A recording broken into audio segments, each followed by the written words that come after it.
Pensa só, uma nação inteira em crise, sem saber para onde ir. E aí, no meio disso tudo, surge uma figura que vai mudar o jogo completamente. Hoje, a gente vai mergulhar na história do profeta Samuel, um homem que não só liderou, mas que literalmente formou reis, moldando o destino de Israel para sempre. Olha, para a gente sacar a real importância de Samuel, a gente precisa voltar para uma época de puro caos. A era dos juízes estava acabando e Israel era basicamente uma colcha de retalhos. Sem um líder central forte, o povo era alvo fácil para inimigos tipo os filisteus. Era uma crise total, tanto política quanto espiritual. E no meio dessa confusão toda, ficava aquela pergunta no ar, né? Quem é que ia conseguir unir essa gente toda? Quem teria a autoridade divina para dizer: o primeiro rei vai ser esse aqui? A resposta para isso, olha, veio de onde menos se esperava, de um homem cuja própria vida começou como um milagre. A autoridade de Samuel não surgiu do nada, não. Para a gente entender como ele se tornou o criador de reis, a gente tem que ir lá no comecinho de tudo, num nascimento milagroso e numa voz que chamou por ele no meio da noite quando ele era só um menino. A história de Samuel começa, na verdade, com a dor da mãe dele, a Ana. Numa cultura onde ser estéril era uma vergonha, ela fez uma oração desesperada no templo. Ela prometeu que, se Deus desse um filho a ela, esse menino seria dedicado ao serviço divino para a vida toda. A oração foi atendida, e a Ana, olha, cumpriu a promessa. Entregou o próprio filho para ser criado pelo sacerdote Eli. E é aqui que a história fica incrível. Tenta imaginar a cena. No silêncio da noite, uma voz chama o pequeno Samuel. Ele, claro, corre até o Eli achando que o mestre dele estava chamando. Isso acontece de novo. E de novo. Na terceira vez, a ficha do velho sacerdote finalmente cai. Não era a voz dele que o menino estava ouvindo. Era a voz do próprio Deus. Com a orientação de Eli, o jovem Samuel dá a resposta que ia mudar a vida dele e o futuro da nação. Fala, Senhor, pois o teu servo está escutando. Com essas palavras tão simples, mas tão cheias de entrega, começava a jornada do homem que se tornaria a voz de Deus para Israel. Então, esse chamado divino preparou Samuel para o maior desafio da vida dele: guiar Israel numa mudança radical. A nação estava prestes a deixar para trás o sistema de juízes para se tornar uma monarquia. E tudo isso começou com uma exigência que veio do próprio povo. Mas por que essa mudança tão drástica? Bom, primeiro, eles olhavam para os vizinhos e queriam ser iguais, sabe?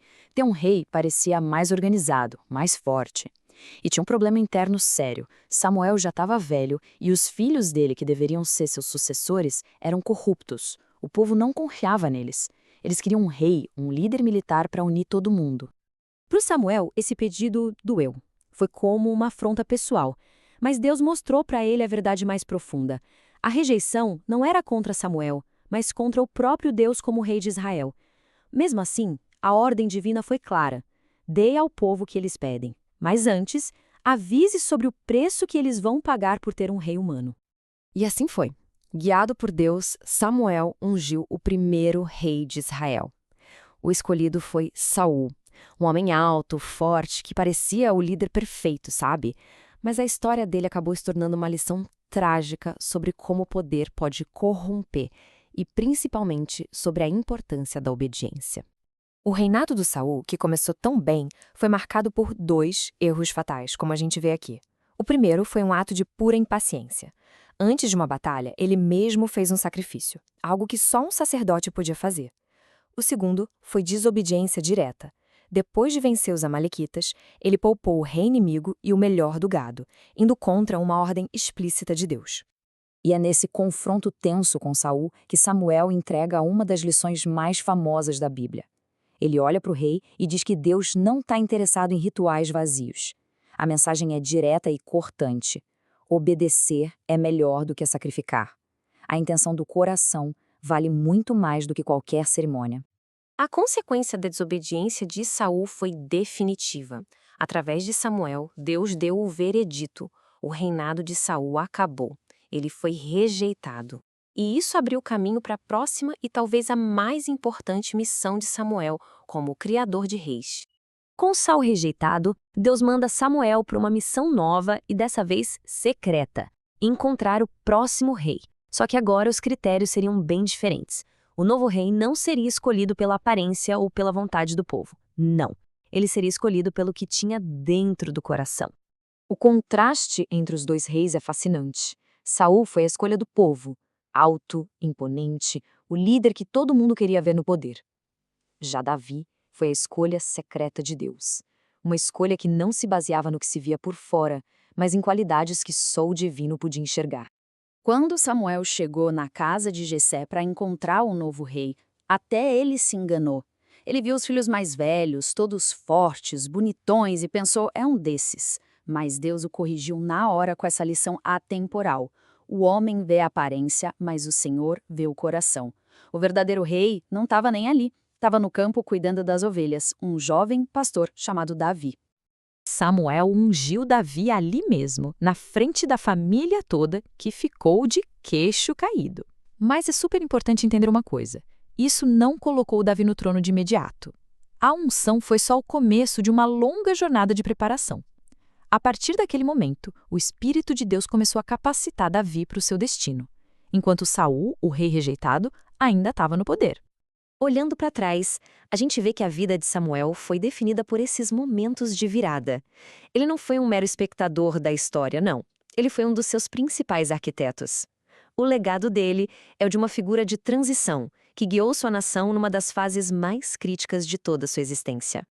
O que dava ao Samuel uma autoridade tão única era que ele juntava 3 papéis cruciais. Ele foi o último grande juiz de Israel, um profeta que falava direto com Deus e um sacerdote que servia no templo desde criança.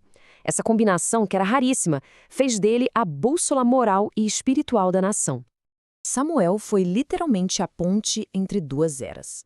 Ele encerrou o tempo dos juízes, atravessou a transição turbulenta para a monarquia, ungiu o rei que o povo queria, Saul, e depois ungiu o rei que Deus escolheu, Davi. Ele praticamente definiu um modelo do que a realeza em Israel deveria ser. A morte de Samuel causou um luto nacional. A Bíblia diz que todo o Israel se juntou para chorar por ele, o que mostra o lugar que ele ocupava no coração do povo. Com a partida dele, a nação não perdeu só um líder, perdeu a sua consciência, um pilar de integridade que os guiou por uma vida inteira. No fim das contas, a história de Samuel é um grande estudo sobre essa tensão entre o que o povo quer e o que é o plano divino. E ela nos deixa com uma pergunta que continua super relevante até hoje. De onde vem a verdadeira liderança? Vem das demandas da multidão ou de um chamado para algo maior? É uma reflexão que a vida do Criador de Reis nos convida a fazer. Obrigado por nos acompanhar nesta análise.